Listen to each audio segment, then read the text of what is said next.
जय श्री कृष्णा दोस्तों, आप सभी को मेरा नमस्कार। कल आप सबने कार्तिक मास महात्म्य कथा अध्याय 12 एवं अध्याय 13 सुना। आज मैं आप सभी को कार्तिक मास महात्म्य कथा अध्याय 14 सुनाने जा रही हूँ। तो श्री हरि विष्णु का नाम लेकर कथा शुरू करते हैं। कार्तिक मास महात्म्य कथा अध्याय 14। कार्तिक मास का आज लिखूं 14वां अध्याय। श्री हरि कृपा करे, श्रद्धा प्रेम बढ़ाए। तब उसको इस प्रकार धर्म पूर्वक राज्य करते हुए देख देवता क्षुब्ध हो गए। उन्होंने देवाधिदेव शंकर का मन में स्मरण करना आरंभ किया। तब भक्तों की कामना पूर्ण करने वाले शंकर ने नारद जी को बुलाकर देव कार्य की इच्छा से उनको वहां भेजा। शंभु भक्त नारद शिव की आज्ञा से देवपुरी में गए।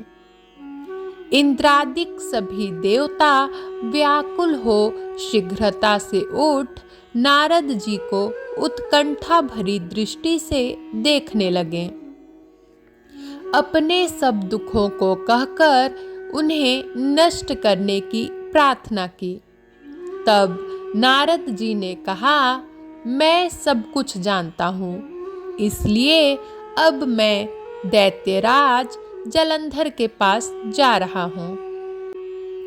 ऐसा कह नारद जी देवताओं को आश्वासित कर जलंधर की सभा में आए। जलंधर ने नारद जी के चरणों की पूजा कर हंसते हुए कहा, हे ब्राह्मण, कहिए आप कहाँ से आ रहे हैं? यहाँ कैसे आए हैं? मेरे योग्य जो सेवा हो उसकी आज्ञा दीजिए। नारद जी प्रसन्न होकर बोले, हे महाबुद्धिमान जलंधर, तुम धन्य हो। मैं स्वेच्छा से कैलाश पर्वत पर गया था, जहाँ 10,000 योजनों में कल्प वृक्ष का वन है। वहां मैंने सैकड़ों कामधेनुओं को विचरते हुए देखा तथा यह भी देखा कि वह चिंतामणि से प्रकाशित परम दिव्य अद्भुत और सब कुछ सुवर्णमय है। मैंने वहां पार्वती के साथ स्थित शंकर जी को भी देखा, जो सर्वांग सुंदर गौरवर्ण त्रिनेत्र और मस्तक पर चंद्रमा धारण किए हुए हैं। उन्हें देखकर मुझे बड़ा आश्चर्य हुआ कि इनके समान समृद्धशाली त्रिलोकी में कोई है या नहीं। हे दैत्येंद्र, उसी समय मुझे तुम्हारी समृद्धि का स्मरण हो आया। उसे देखने की इच्छा से ही मैं तुम्हारे पास चला आया हूँ। यह सुन जलंधर को बड़ा हर्ष हुआ। उसने नारद जी को अपनी सब समृद्धि दिखला दी। उसे देख नारद ने जलंधर की बड़ी प्रशंसा की और कहा कि निश्चय ही तुम त्रिलोकपति होने के योग्य थे। ब्रह्मा जी का हंस युक्त विमान तुम ले आए हो और धूमलोक, पाताल और पृथ्वी पर जितने भी रत्नादि हैं सब तुम्हारे ही तो हैं। ऐरावत, उच्चैःश्रवा घोड़ा, कल्प वृक्ष और कुबेर की निधि भी तुम्हारे पास है। मणियों और रत्नों के ढेर भी तुम्हारे पास लगे हुए हैं। इससे मैं बड़ा प्रसन्न हूँ, परंतु तुम्हारे पास कोई स्त्री रत्न नहीं है।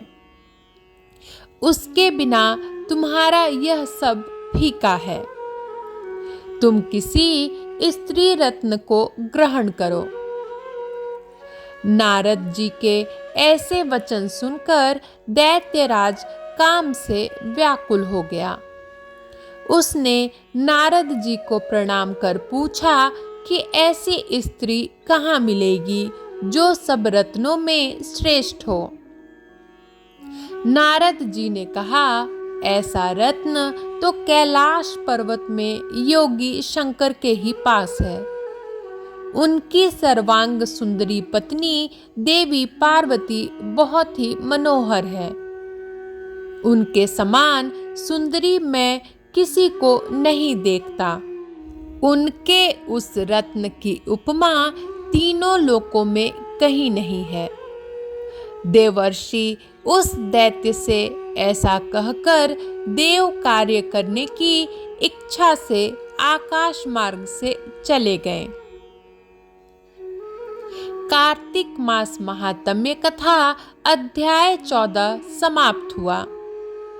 कल मैं आप सभी के लिए कार्तिक मास महात्म्य कथा अध्याय 15 लेकर आऊंगी। तब तक के लिए जय श्री कृष्ण, जय विष्णु भगवान, जय माँ लक्ष्मी।